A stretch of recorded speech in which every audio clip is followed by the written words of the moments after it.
Hello and welcome. You know that feeling when your brain seems to play little tricks on you, especially with money? Well, today we're going to uncover one of its absolute best secrets, and trust me, it's going to be so much fun. Okay, let's just dive right in.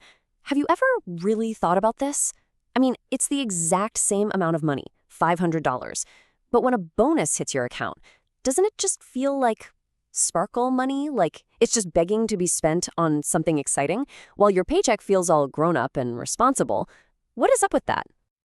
That is such a great question, Miko, and you've totally hit on something brilliant. Our brains treat these two identical amounts of money completely differently. That paycheck of yours, it goes straight into the serious adulting bucket, for things like rent and groceries. But the bonus? Oh, your brain files that under, yay, free fun money. And while it might feel kind of weird, it is a totally normal and honestly fascinating part of being human. So, this little bit of brain magic actually has an official name. Yep, it's not just some random feeling. It's a cognitive shortcut our minds use to organize all the different kinds of money flying in and out of our lives. You can think of it as your brain's secret filing system that helps you manage everything without getting totally overwhelmed. And that secret filing system is called mental accounting. It's the process where we create all these separate little mental accounts, and we sort our money based on where it came from or what we plan to do with it. Ooh, I love that. So it's like your brain has a secret bento box for your money, and each little compartment has its own delicious purpose. Exactly. What a perfect way to put it. And according to some really cool research by behavioral economist Richard Thaler, that little bento box in our brain generally works in three key ways. First, it labels where the money came from. Salary versus a surprise windfall.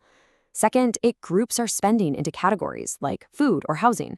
And third, it assigns money to different goals, like a super long-term pension versus a short-term rainy day fund. So while our brains are busy making these cute little bento boxes for our money, economists have a very different and actually very powerful idea about what money can do. They see it as having this one incredible superpower. And that superpower is called fungibility.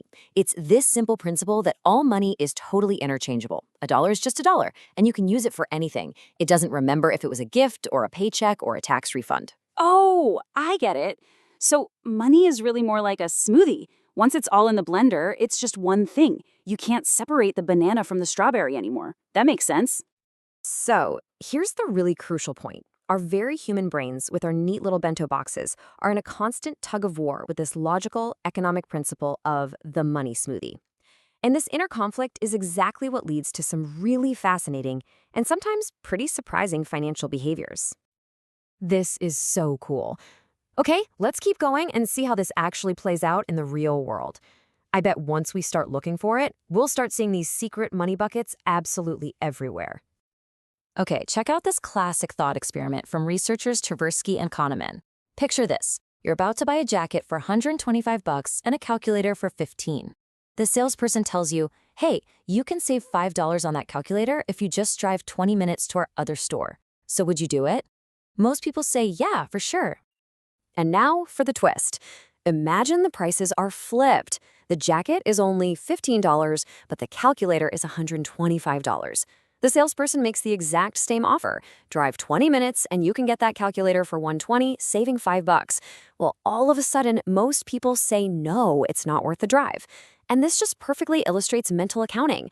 The saving is $5 and the effort is 20 minutes in both cases, but we mentally attach that saving to the price of the item, so it feels like a huge deal for the cheap item, but barely anything for the expensive one. Wow. And when it comes to found money, that effect gets even stronger. Just look at this number. What is that about?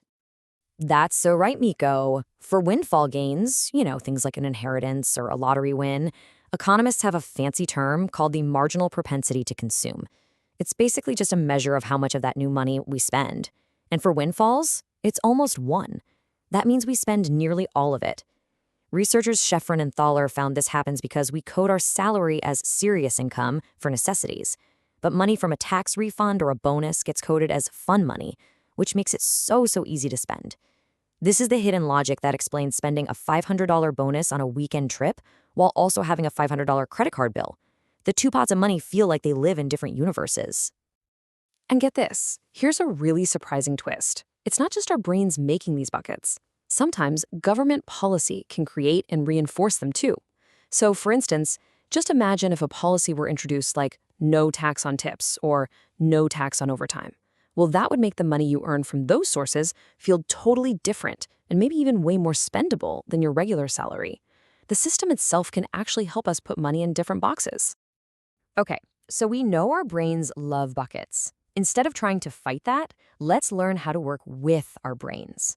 The goal isn't to get rid of mental accounting, but to actually use it to our advantage, to tend our own unique money garden and grow a really beautiful, thriving financial future.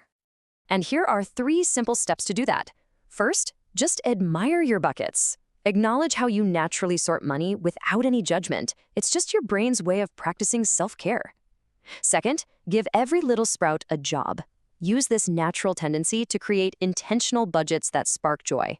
You could make a guilt-free latte fund or a weekend adventure sprout.